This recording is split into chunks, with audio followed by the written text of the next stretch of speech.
नमस्कार, आपका स्वागत है फटाफट खबरों में। मैं हूं आपके साथ भावना रनौट।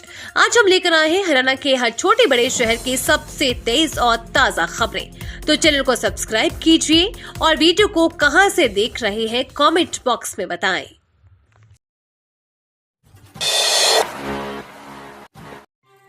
हरियाणा में कमल पर चला पंजे का जोर।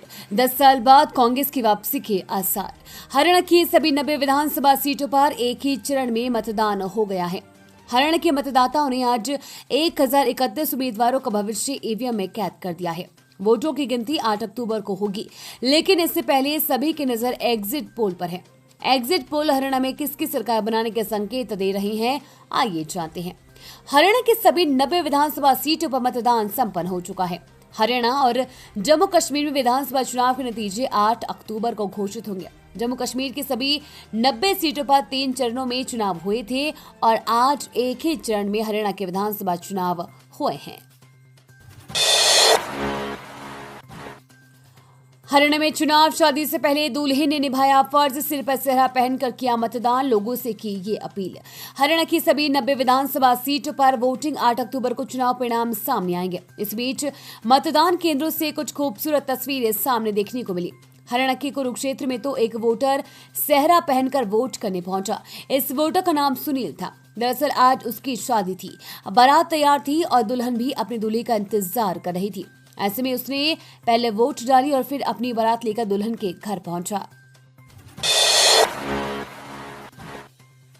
यात्रीगण कृपया ध्यान दें। नई दिल्ली जलंधर हरिहरनाथ एक्सप्रेस ऋषिकेश जम्मू तवी समेत 18 ट्रेनें 3 महीने तक कैंसिल।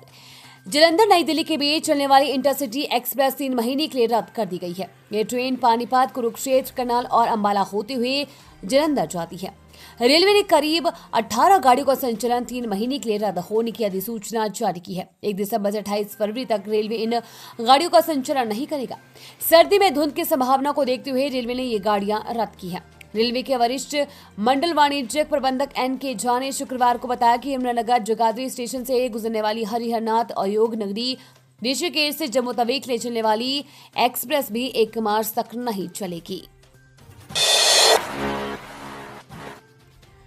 पूर्व पार्षद प्रतिनिधि पर वोट खरीदने का आरोप, निर्दलीय प्रत्याशी ने समर्थकों के साथ किया हंगामा। फतेहाबाद के रघुनाथ मंदिर वाली गली में राजकीय कन्या हाई स्कूल में बनाए गए मतदान केंद्र के बाहर शनिवार दोपहर को वोट की खरीद फरोख्त का आरोप लगने पर खूब हंगामा हुआ। पूर्व पार्षद प्रतिनिधि सोनू कक्कड़ पर वोट खरीदने के आरोप लगाकर निर्दलीय प्रत्याशी राजेंद्र चौधरी उर्फ काका और उनके समर्थकों ने जमकर हंगामा किया।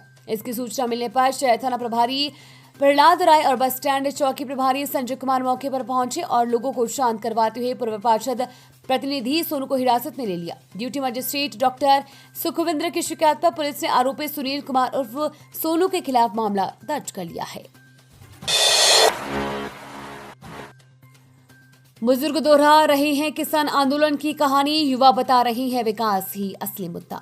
जींद को प्रदेश की राजनीतिक राजधानी माना जाता है। यहाँ सियासी गतिविधियां मौसम की तरह चढ़ती है। जींद को बांगर की धरती का वो हिस्सा भी माना जाता है जहां राजनीति से लेकर बड़े आंदोलन तक का देश साक्षी रहा है। चाहे किसान आंदोलन हो या चौटाला सरकार में बिजली बिल माफी का आंदोलन, जींद ने नेतृत्व किया है और यहाँ के लोगों ने हमेशा मुखिया की भूमिका निभाई है। जींद को राजनीति का चौराहा भी कहा जाता है। चाहे राष्ट्रीय पार्टी हो या क्षेत्रीय दल, सभी बांगर की धरती पर रेल कर राजनीति में सफलता की राह खोजते हैं। यहाँ भाजपा अपने विकास के एजेंडे को मजबूती से पकड़े हैं तो कांग्रेस छोटे दलों के वोट काटने की चिंता से परेशान है। राजनीति का गढ़ आंदोलन की धुरी कहे जाने वाला कंडेला गांव भी यही है, जो कि किसान आंदोलन का कभी मुख्य रणनीतिक केंद्र हुआ करता था। सैजल ने सीएम पद पर फिर जताई दावेदारी, मेरा वजन इतना कोई नजरअंदाज नहीं कर सकता। हरियाणा विधानसभा चुनाव में कांग्रेस सांसद कुमारी सैजल ने फिर से मुख्यमंत्री पद पर दावेदारी ठोकी है। उन्होंने कहा कि अगर कांग्रेस जीतती है तो सीएम का चयन पार्टी हाईकमान करेगा, लेकिन उन्हें नजरअंदाज नहीं किया जा सकता। उन्होंने कहा कि वो एक वरिष्ठ नेता हैं और उनका वजन इतना है कि उन्हें शीर्ष पद के लिए सबसे आगे माना जा सकता है। एक न्यूज एजेंसी को दिए साक्षात्कार में दलित समाज से सीएम बनाने के सवाल पर सैजल ने कहा कि एक लीडर चाहे किसी भी समुदाय का हो, सभी का एक नेता नहीं हो सकता, लेकिन ये जरूर होता है कि ये समुदाय देखता है कि हमारे नेता या नेताओं के साथ क्या होता है। सब समुदायों की अपनी अपनी उम्मीदें होती है, ये राजनीति का हिस्सा है। किसी ने कोहनी मारी तो किसी ने किया बैड टच। हरियाणा कांग्रेस के मंच पर छेड़खानी शिकार हुई सोनिया दुहन। घटना हरियाणा के नारनौल में हुई। जस्सी की रैली में एक आदमी स्टेज पर सरेआम सोनिया दुहन से छेड़खानी कर रहा है। वहीं पास खड़े दूसरे नेता की नजर पड़ती है तो वो शख्स का हाथ झड़क देता है। दावा किया जा रहा है कि सोनिया दुहन के साथ कई बार धक्का मुक्की भी की गई। भीड़ में उनके साथ छेड़खानी हुई। सोनिया दुहन शरद पवार की पार्टी में थी, लेकिन अब कांग्रेस में है और जस्सी की सगी भतीजी है।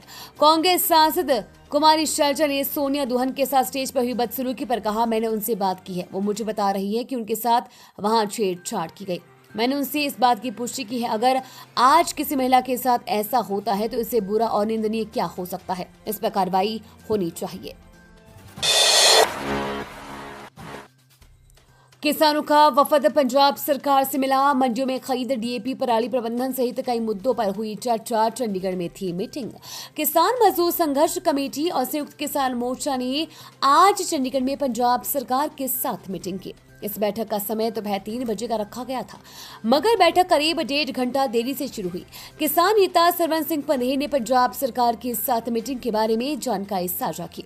चंडीगढ़ के पंजाब भवन में किसान नेता पंजाब सरकार के कर्ता धर्ताओं से मिले और अपनी मांगे रखी। किसान नेता सरवण सिंह पन्हेर ने कहा था कि आज किसान वफद के नेता काका सिंह कोटर, जसविंदर सिंह लोंगोवाल, बलदेव सिंह जीरा, हरप्रीत सिंह सिंधुआ, रणजीत सिंह कलीर, बाबा सतनाम सिंह साहनी और अन्य नेताओं ने सरकार के अधिकारियों के साथ मुलाकात की। हरियाणा में 5 बजे तक 61% वोटिंग। जगाधरी में फर्जी मतदान पर हंगामा। नूह हिसार में झड़प। विनेश फोगाट ने बूथ कैप्चरिंग के आरोप नकारे।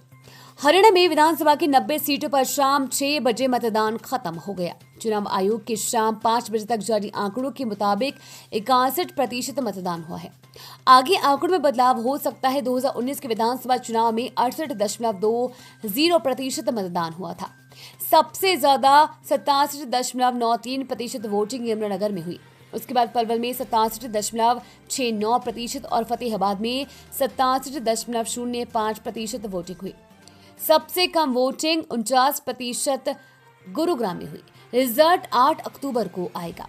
नूह में वोटिंग के दौरान 3 जगह बवाल हुआ। कांग्रेस, इनेलो, बसपा और निर्दलीय उम्मीदवारों के समर्थकों के बीच पथराव हो गया। पथराव में 2 लोग घायल हुए हैं। बवाल को देखते हुए चंदेनी, ख्वाजा कला और गुलालता में पुलिस बल की तैनाती की गई। डीएसपी सुरेंद्र भी गांव का दौरा करने पहुंचे। उधर जेएंद के जुराना से कांग्रेस कैंडिडेट विनेश फोगाट ने बूथ कैप्चरिंग के आरोप नकार दिए हैं। उन्होंने कहा कि ईमानदारी से पोलिंग हो रही है। कैथल में कार का 32,500 का चालान काटा। शीशे पर ब्लैक फिल्म लगाकर घूम रहा था युवक, गाड़ी इंपाउंड। कैथल में पुलिस ने कार का 32,500 रुपए का चालान काट दिया। युवक कार के शीशे पर ब्लैक फिल्म लगाकर घूम रहा था, जिसके चलते पुलिस ने कार्रवाई की है। पुलिस प्रवक्ता ने बताया कि चुनाव ड्यूटी के दौरान पेट्रोलिंग कर रही पुलिस टीम द्वारा करनाल रोड नहर कॉलोनी कैथल के पास से एक गाड़ी को रोका गया, जिस पर ब्लैक फिल्म लगी हुई थी। इसके साथ ही गाड़ी पर अगली नंबर प्लेट भी नहीं थी, जिसके बाद पुलिस ने गाड़ी का 32,500 रुपए का चालान काट दिया। यातायात नियमों की अवहेलना करने कारण गाड़ी को जब्त कर लिया गया है। वाहन ट्रैकिंग में गाड़ी से मिले 30 लाख रुपए आयकर विभाग को सौंपे। हरियाणा के सिरसा में विधानसभा चुनाव के अंतिम चरण में जिला प्रशासन के साथ पुलिस भी निष्पक्ष चुनाव करवाने के लिए संदिग्ध गतिविधियों पर नजर रख रही है। विशेष जांच अभियान के दौरान शहर थाना की पुलिस टीम ने एक गाड़ी से 30 लाख रुपए बरामद किए हैं। एसपी विक्रांत भूषण ने बताया कि शहर थाना प्रभारी सत्यवान के नेतृत्व में पुलिस टीम शहर सिटी थाना रोड क्षेत्र में गाड़ियों की चेकिंग कर रही थी। इस दौरान एक गाड़ी की चेकिंग से 30 लाख रुपए बरामद हुए। इस संबंध में सिरसा जिले के गांव जोधपुरिया निवासी कार सवार सुरेंद्र से इन रुपए के बारे में पूछा गया तो वो कोई संतोषजनक जवाब नहीं दे पाया और न ही मौके पर कोई दस्तावेज प्रस्तुत कर पाया। पहले गाय को मारी टक्का, विरोध किया तो परिवार पर किया हमला। सोनीपत में बहालगढ़ रोड स्थित खान कॉलोनी में युवक ने 4 व्हीलर चालक पर उनकी गाय को टक्कर मारने व विरोध करने पर परिवार के सदस्यों पर हमला करने का आरोप लगाया है। हमले में दूसरे पक्ष के भी 2 सदस्य घायल हैं। पुलिस ने पीड़ित परिवार के बयान पर दूसरे पक्ष के परिवार के खिलाफ मुकदमा दर्ज कर लिया है। इसके बाद कॉलोनी में पुलिस की तैनाती कर दी गई है। खान कॉलोनी निवासी आकाश ने सेक्टर 27 थाना पुलिस को बताया कि वीरवार रात को उनके भाई कमल गली में गाय के गोबर को साफ कर रहे थे। इसी दौरान पड़ोस में रहने वाले चांद अपनी गाड़ी लेकर आया। अपने रास्ते में गाय बंधी उनकी गाय को टक्कर मार दी। कमल ने चांद से गाड़ी देखकर चलाने को कहा तो गाली गलौज करने लगा। ये थी आज की फटाफट खबरें। हम मिलेंगे अगले बुलेटिन में, तब तक के लिए धन्यवाद और जय हिंद।